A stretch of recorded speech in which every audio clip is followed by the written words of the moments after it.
Senator صاحب ہمیں یاد ہے کہ جب عمران خان کی حکومت ختم نہیں ہوئی تھی، عمران خان صاحب کی حکومت کوئی بڑی مقبول حکومت نہیں تھی، لیکن ان کی حکومت گئی،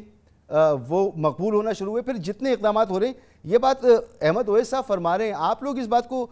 گیج نہیں کر سکے کیا کہ جتنا دباؤ ہوگا اتنی مقبولیت بڑھے گی، اتنی سمپیتھی بڑھے گی؟ پاکستان کی تاریخ رہی ہے، ہسٹری رہی ہے ہمیشہ کہ ایسا ہوتا ہے، تو آپ کو لگتا ہے کہ یہ معاملہ بگڑتا چلا جا رہا ہے اس طرح سے آپ لوگوں کے لیے؟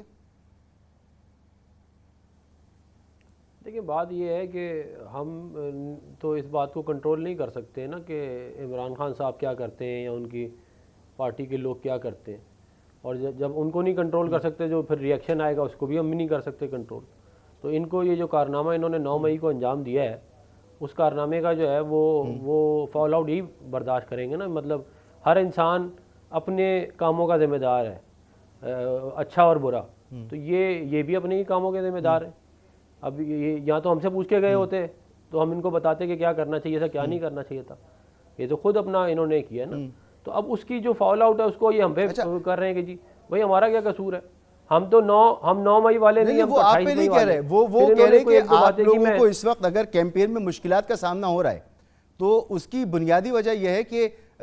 تحریک انصاف کے ساتھ لوگوں کی سمپیتھی جڑتی چلی جا رہی ہے، تو یہ اس کو اب ہینڈل کرنے کے لیے، کیٹر کرنے کے لیے اس معاملے کو آپ کے پاس تو وقت نہیں ہوگا۔ دیکھیں، بات یہ ہے کہ یہ ساری کی ساری مفروضوں پہ کے بنیاد پہ باتیں ہیں کہ جی ہم بڑے پاپولر ہو گئے ہیں۔ یہ 2013 میں کہتے تھے کہ جی سونامی آ رہا ہے، جو سونامی کے سامنے آئے گا وہ تباہ و برباد ہو جائے گا، 2/3 میجورٹی مل جائے گی ہمیں۔ پھر وہ سونامی جو آیا وہ سارے پاکستان نے دیکھا، اخلاقیات کی تباہی کا سونامی آیا، جو دھرنوں کا سونامی آیا، جو سی پیک کو تباہ کرنے کا سونامی یہ لے کے آئے، ملک میں جمہوریت کو تباہ و برباد کرنے کا سونامی لے کے آئے اس ملک کے اندر۔ تو یہ جو ہے یہ ابھی ایک دم سے بن گئے ہیں بڑے چیمپئن آئین اور قانون کے۔ یہ وہ لوگ ہیں جنہوں نے RTS کو بٹھا کے یہ حکومت پہ قبضہ کر کے آئے تھے یہ، تو یہ ان کو ابھی نئی جو ہے وہ اینٹی اسٹیبلشمنٹ لائن اور یہ جو یہ ساری ان کو ابھی نئی آئی ہے، پہلے تو یہ نہیں کرتے تھے۔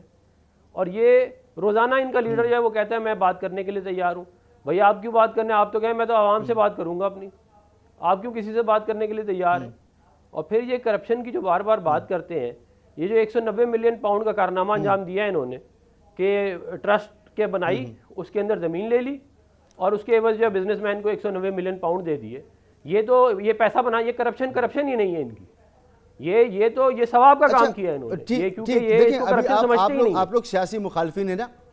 تو آپ لوگوں کا ایک دوسرے کے اوپر بالکل یہ بنتا ہے کہ آپ الزام بھی لگائیں، لوگوں کو بتائیں، کنونس کرنے کی کوشش کریں